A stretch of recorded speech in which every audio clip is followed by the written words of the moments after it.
Today we are reading Bronx Masquerade, starting on page 137, Open Mic Friday Puzzle by Sheila Gambaroni.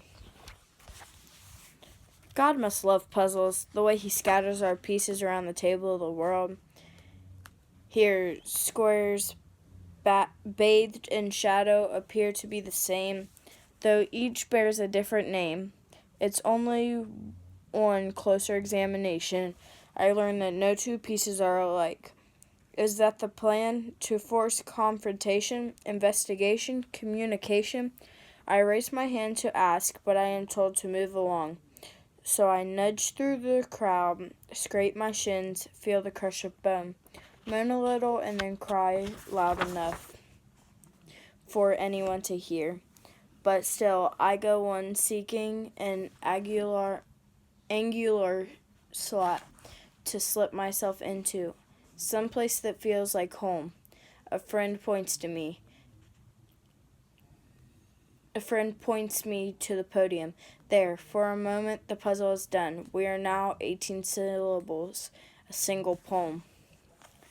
That girl's threatening to be a regular feature. This is the second week in a row she's brought something to read for Open Mic Friday.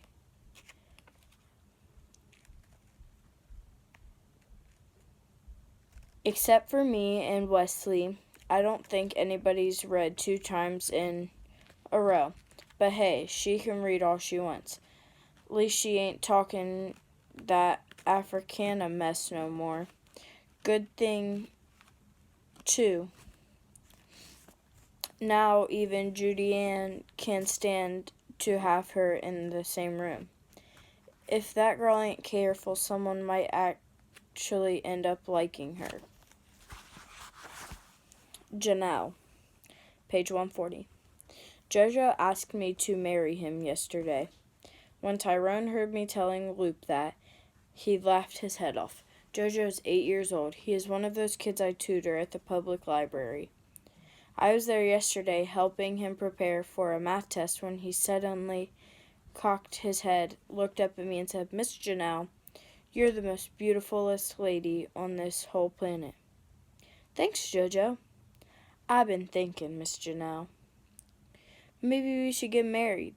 Just like that, out of the blue. Jojo sounded so serious, it was hard not to laugh. I didn't want to hurt his feelings, though, so I pretended to cough a couple times and covered my face. "Well, I'll have to think about that," I said. "But first, we have to get you into the 4th grade. Deal?" "Deal," he said. Jojo's such a cutie. I'm glad somebody finds me beautiful, even if he is just 8 years old. But maybe he's not the only one, though. Not anymore. These kids in Mr. Ward's class sure look at me differently these days. I noticed that at the last Open Mic Friday, when I first got up to read, I was my usual self. I sucked in my stomach, walked slow to make sure nothing jiggled, and tugged down on my shirt. Like I could really hide my extra pounds under there. I waited for Mr. Ward to switch on the video and then started to read.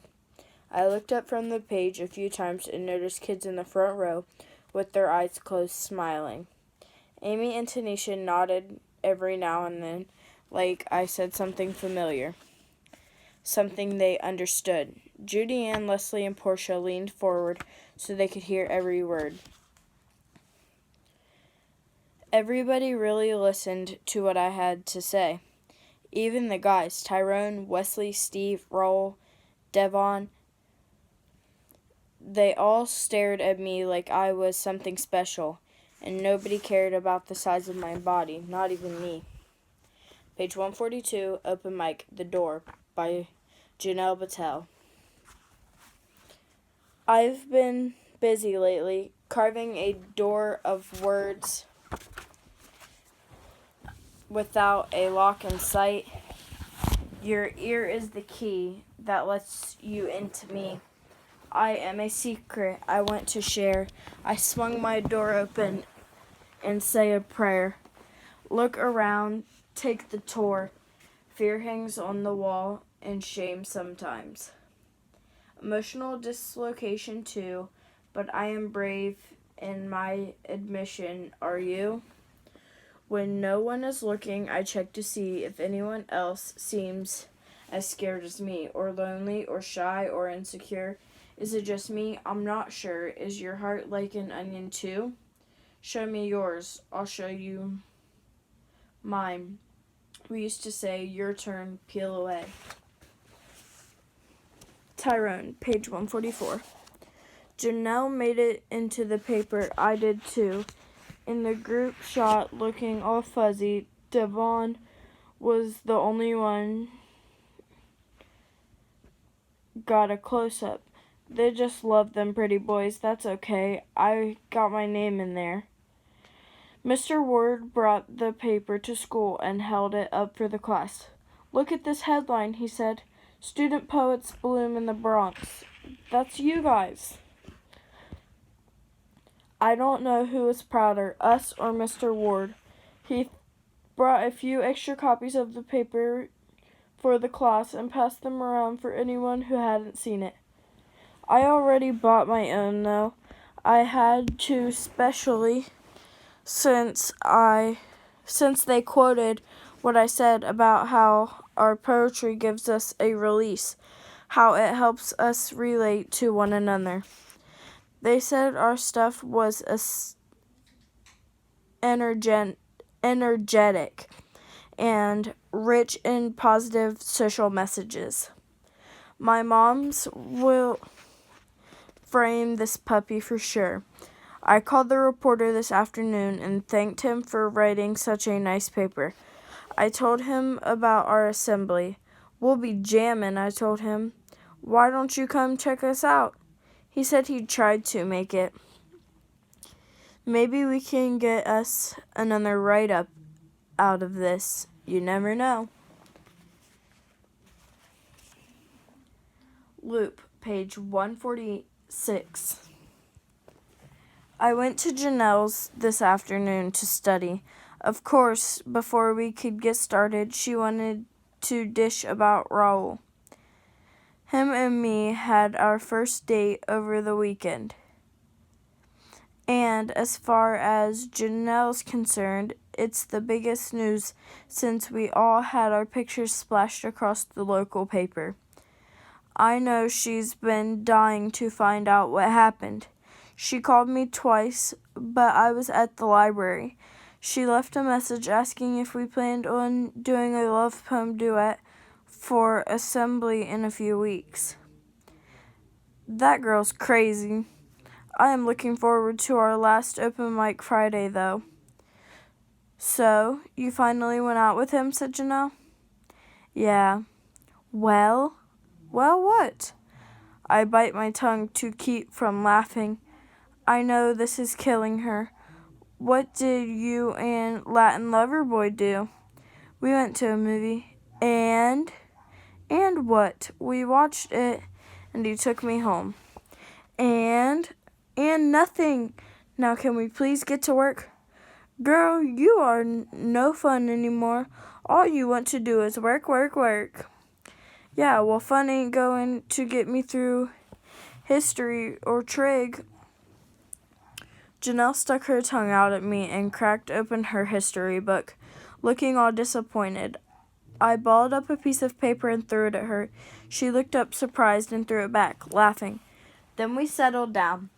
It's great having somebody to study with, even though I do okay on my own. Mr. Ward says if I keep pulling up all my other grades the way I've pulled up my grade in English, I should be able to get into a decent college when I graduate. That's what I'm planning on. I want to go somewhere out of state, somewhere away from home. Away from Berto and his drinking buddies. I'll miss my sister Christina and her little Rosa, though. But I don't see them as much as I used to anyway. I'm too busy with school. I'm not sure what I want to major in at college. I know I want to do something with kids, though. Maybe become a kindergarten teacher or a pediatrician. Gloria says I still got time to figure that out. Keeping up my grades so I can get into a good school. That's the main thing. Christina says I'm the smart one. I envy you, Loop. She told me last night. I could hardly believe my ears. I wish I had gone to college, she said. Getting to college takes more than wishing, I can tell you that much. I've got an exam tomorrow, so I better put in an extra hour of study. I don't know what the questions are going to be, but I want to make sure I'm ready for whatever they throw at me. We will pick back up at page 149, Open Mic Friday, Imagine by Loop Allegarin.